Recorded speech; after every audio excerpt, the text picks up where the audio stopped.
Hi, I'm here in Brussels, Belgium at UDS-M, and I'm with Ken VanDine of the desktop team.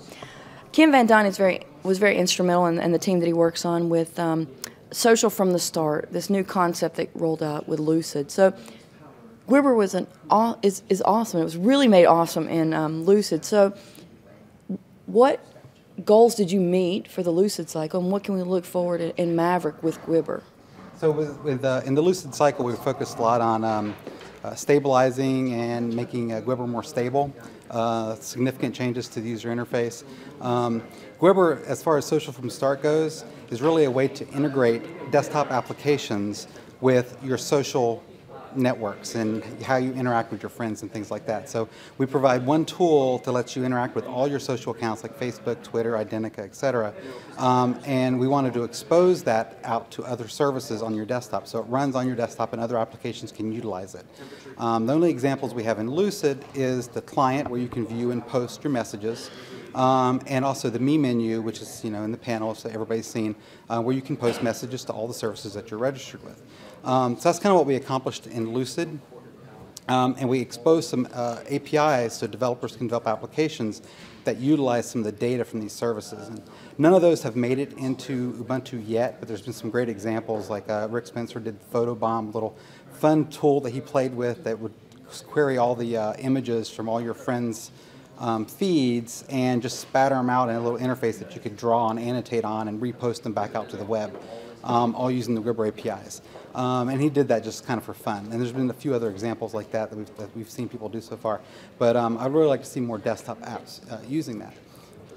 So our goals for Maverick is to really grow that API so more developers can get involved.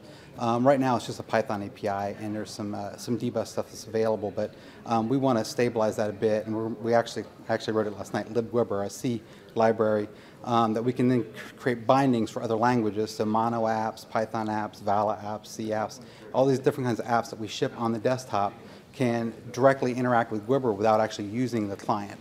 And like, for example, one of the things I would love to see somebody else work on is a way to browse a fat client like FSpot or Shotwell or something, where you can browse your friends' photo albums in Facebook. Bring the web experience down to the desktop applications. So what we're really trying to do with Gwibber is, and social from the start, is bringing that web experience down to the desktop and opening that up. So there's huge potentials there, and I just want to see more people tap into that. Well, I have two more questions based on what you just said. So with those developers and getting them more involved, is this that opportunity to get more people involved, does that flow in line with this new Ubuntu week that we rolled out the last cycle, which was the Opportunistic Developer Week? Is that like something that's perfect to get people involved in that? And what is your role with Opportunistic Developer Week? Well, I'm definitely here to mentor people as much as possible. I want to do as much as I can to lower the barriers for entry for more developers. I've been involved with the GNOME project for many years, and one of my goals with the GNOME project has always been trying to get more developers to participate, part of GNOME Love. And I kind of want to see that same sort of thing with the Ubuntu developers, getting more people that maybe felt intimidated to get started, maybe their students don't have a lot of experience yet, and they see these other developers and, no, I'm not on par with those people. They might be, and they just don't give themselves enough credit. And you have to start somewhere. And that's the opportunistic developer concept is a great place to start. And Gwibber is a great example of that because everybody loves social networks. I mean, that's the fun thing to work with right now. And there's so much fun potential, and you could create a very small, simple application that does something really cool that a lot of people will love. And that's very gratifying as a developer to be able to accomplish that. So I think it would be a great opportunity for somebody to develop something like that. That's great, because I think a lot of people look at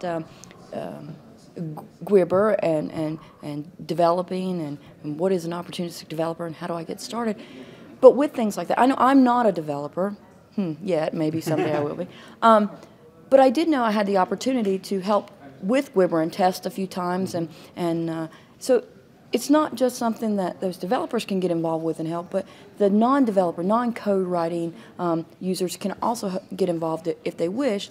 How can, I know we were talking a little bit about Developer Week, but how else can people get involved with it? Those are great points. I mean, testing is obviously huge, and I really want people to understand it's easy to file bugs, or we try to make it easy, and if you have suggestions how to make it easier, let us know. But we depend on those bugs. As developers, we want bug reports. You know, as much as we hate having defects in our software, it's a fact of life. And we thrive on users filing bugs, and that's very beneficial to us. Other ways you can get involved is writing documentation. If you want to write a tutorial on how to do something in Gwibber, or if you're interested in learning some development, but you're not really a developer yet, maybe writing documentation on how to use the Gwibber APIs so other developers can use those is a good way to familiarize yourself with the process of how you would utilize that and learn some development of your own. You know, there's good examples how you can get started if you maybe don't have those kinds of experiences. Other ways you can help is to help other users that are having problems. You know, get out there, answer questions on IRC, forums. You know, those are great ways to help other people, and you can get involved without being a developer, and everybody benefits. So, I know that the social from the start in Lucid was really. It was great. I mean, it was with this tool that put, like, people can have, before that we had TweetDeck, and you could have multiple Twitter accounts, but now you can have multiple Identica accounts on there, multiple Twitter accounts, status.net, Facebook, and not just one, Flickr, but you can have multiple ones, and I think that's a great benefit to the community, but in that Gwibber sense, that's great, but in the other social aspects of it with empathy and the chat ability there, and you were instrumental in helping get that part tweaked as well, correct? Yeah, I worked a fair bit on, well, in Karmic we shipped empty as our default IM client, which I know we've had some people weren't happy about, some people were very happy about, and those sorts of things. To me, that was a bigger decision than what IM client people use. The telepathy stack underneath that opens up so much capabilities for voice calls and Facebook integration. You know, you can do Facebook chats, which is now the default, and you create a new account, it's Facebook as a default. But it really opened up a lot of possibilities. Like you can do gaming, one-on-one gaming. There's a tic-tac-toe game out there where you can play tic-tac-toe games with buddies in your empathy list. So you can share your desktop with a friend that you have as a contact via Jabber or Google Talk or whatever. Sending files all works very well. I mean, you can do some of that stuff in Pigeon, but the capabilities are so much broader using empathy and telepathy, and I think those are keys going forward for the desktop. Well, I know you've made it very easy for users to put their information in and get started with that. So I appreciate the stuff that the desktop team has done. Where can users find you guys at online, or how do they find you, either on IRC or mailing lists, or how can they help? Or easiest way is in pound Ubuntu desktop on Freenode, Ubuntu-desktop. I'm there all the time. Well, thank you so much, and Ken, we're looking forward to Maverick Meerkat 10.10.10 maybe, and those improvements on the desktop and those exciting new features. Thank you so much. Thank you.